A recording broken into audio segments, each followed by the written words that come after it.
Les maximales seront compris entre 4 et 10 degrés. C'est la fin de ce flash. Merci de nous suivre. Très belle matinée. Oh là là! Qu'est-ce qui t'arrive? Je dois changer de voiture, mais je sais pas quoi choisir. Essence, diesel, hybride, plug-in, électrique... Va chez Toyota Naxem. Ils sont super sympas et prendront le temps de te trouver la solution. En plus, ils peuvent aussi te proposer un financement. Mais oui! Toute la gamme est à l'essai et leurs fameuses Toyota hybrides sont vraiment efficaces. Et il y a du stock. Et les Toyota sont maintenant garantis jusqu'à 10 ans. Toyota Naxem, évidemment. À Bougne-et-Malmedy et à Trois-Ponts. Impact FM, l'inforégion avec Olivier Tomezzoli. Un avion qui largue son kérosène au-dessus de nos têtes. Cela s'est passé dans la nuit de samedi à dimanche dans le ciel de Stoumont. Fin de la grève au TEC Liège-Verviers. Toutes les lignes devraient être assurées normalement dès ce lundi matin. Et une belle page sport dans ce journal également. On parle de Charly Spodon au Standard de Liège, des rencontres en provincial, mais aussi des Jeux Olympiques d'hiver avec une certaine Mathilde Nelles qui brille derrière le micro. Lundi 9 février, l'info-région, présentation Olivier Tomezzoli. Bonjour à tous, on commence avec ce survol d'avion qui a fait couler beaucoup d'encre. Cela s'est passé dans la nuit de samedi à dimanche entre 22h50, heure de son décollage de l'aéroport de Bierzet, jusqu'à 1h du matin au moins. Un avion qui a fait des allers-retours en boucle entre Bâtisse et La Roche en passant au-dessus de Stoumont et Lierneux notamment. Un avion qui a connu un problème technique peu après le décollage, qui a donc largué son kérosène en vol avant d'atterrir en urgence. Du kérosène qui a donc été largué au-dessus de l'arrondissement en partie et au-dessus de Stoumont aussi. Mais selon les experts, 95% de ce carburant s'évapore, le reste, il tombe au sol et il a pu atterrir à Bierzet, cet avion, après cette longue manœuvre et sans encombre. On ajoutera que ce largage de kérosène est prévu dans la procédure d'urgence pour vider les réservoirs, mais cela a suscité pas mal de commentaires en ligne et dans les gazettes, avec aussi des vidéos à l'appui. On reste dans la région de Stoumont où le loup s'est fait remarquer, pas pour des proies laissées sur place, non, pas que je sache, mais pour des photos partagées d'un loup solitaire en balade entre Stoumont et Bron-Rome. Un loup assez loin des meutes connues des Hautes-Fagnes, peut-être un loup dispersant, comme on dit, qui a quitté la meute pour trouver un nouvel espace pour s'établir, généralement assez loin de sa famille d'origine. Par ailleurs, vous avez sans doute aussi aperçu ces photos d'un autre loup, peut-être le même, qui sait, du côté de Raymondval, c'est sur la commune de Ouem. Là, c'est un mouton et un chevreuil qui en avaient fait les frais.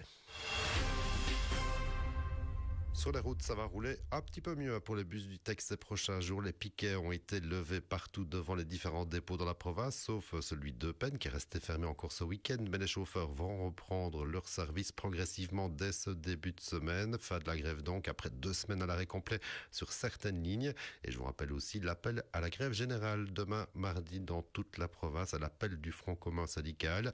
Entreprises, administration, écoles et sans doute aussi peut-être les transports risquent d'être une nouvelle fois touchés avec une manif prévue demain matin dans le centre de Liège.